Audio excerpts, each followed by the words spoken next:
ay 50-50 Wow! sila dito. Pero lamang yung Soul 7 plus Retribution. And Kyle TC nakakuha at nakabawi din. Uy! Naman ng kill doon. Habang si Flap TC ay may Event Vengeance ay nagamit din. At kailangan lumayo dito ni Flap. Boy pa rin! Why? Sa Retribution! I mean yung regeneration pala. And Pew ay makakuha ng kill. Ngayon si Sanford nakipagsamahin na. Patay si Ogre dito. Next na yata si Flap TC. Nakatapak ng Bumalik, trap. bumalik! Pero si Kyle TC dito. Tamang dash lamang siya. Hindi aabot yung Abyss. Boy pa din! Si Sanford din nandito. Napaka-team ay nakikipagsabahin sa dalawa. Pero walang malakas sa marami. Grabing kakunatan. Oy, wait lang. Si Pew yata magiging target dito. Hindi na pinatakas pa. So, grabe sagutan din ang dalawang teams natin. 3-2 for the dalawang Purify. Yeah. From their teammates. Medyo mahihirapan sila later on. Okay, bottom lane para sa Sagasa Naman! yata. Ayan na, tumama na mula sa idol ng mga kids. Kanina niya pa inaantay yung pagkakataon ng mga ng Sele. Good point. Kaya pala kasi na ba sinasabi, parang hirap mag-select ng bagal mag-clear. Yes. O, ito, pabilisin natin mag-clear. Galing. Para rotate lang. Ay, naku, naipit din.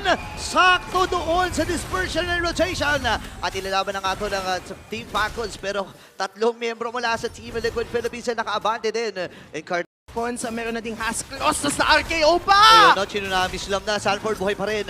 Kaya lang si Kyle TC may ipit pa. At doon yung pagdampa mula dito kay Sanford. Nakatakas pa itong si Kyle TC. Pero di mata si Ogen sa kamay ng Cavalry. Habang si Sanford na naging kapalit. Tumipid Pero may na naman. diversion play na naman na ginagawa dito. Sino ang gugo? Marco? Si Sanji. Opya! Wait lang, super makmak. Kailangan ding umatras na kagad dito ni Sanji kasi wala na ka rin lang siyang kasama. At Laban na to ng GOAT at ng idol ng mga kids. okay, si Sanford ngayon ay Sakit! may ipit ng JP na babaran!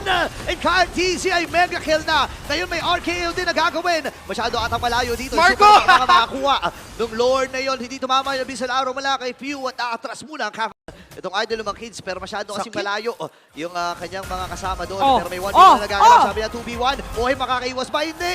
Kasi electrifying beats na may kasamang Holy Crystal, yun napakahapdi. Nararamdaman na natin ngayon nga, individually may mga players na pwede silang mako-na-kill. O yun Ayan na lang, napakabilis. Natunaw kagad. Itong si Flap TZ. Prior Allure team fight. Op, ngayon ay nandito na ang dalawang miyembro mula sa Team Liquid Philippines. JP ay sinasunod ng mga damage. Pero ang problema ay may ipit din si Ogwin at napatay na kagad sa kamay dito ni Cortez. Oh, heaven na kill. Kailangan makakuha at makabawi ni Super Macpa. Kaya lang Wow! washing, pasok din at na-dodge. Yung pag-dive dito ni Pew. Tumama yung Spirit of si Ohema ang kukuha. No? Actually, si Sanji ang nakakuha. Pero apat ng miyembro mula sa Team Falcons at tumamba. Ito na ng Team Liquid Philippines. Ngayon naman ay may diversion play din bibitaw at inabutan! Dilive na lang talaga dito si Super Macmac. Kailangan matras si Oben. Sa likuran naman si Kyle TZ. Si Kyle TZ ang haharapin niya. Young Gold versus the Young Phenom. Pero lalayo na rin muna. Tingnan natin kung paano gagawin para magkakasalubungan yata! Naku, abutin ata dito si Kyle TZ. Pero buhay pa rin. Napakataas ng damage output mula dito sa Team Liquid Philippines at hindi kinain ni Kyle TZ na saluhin. Lahat ng yon.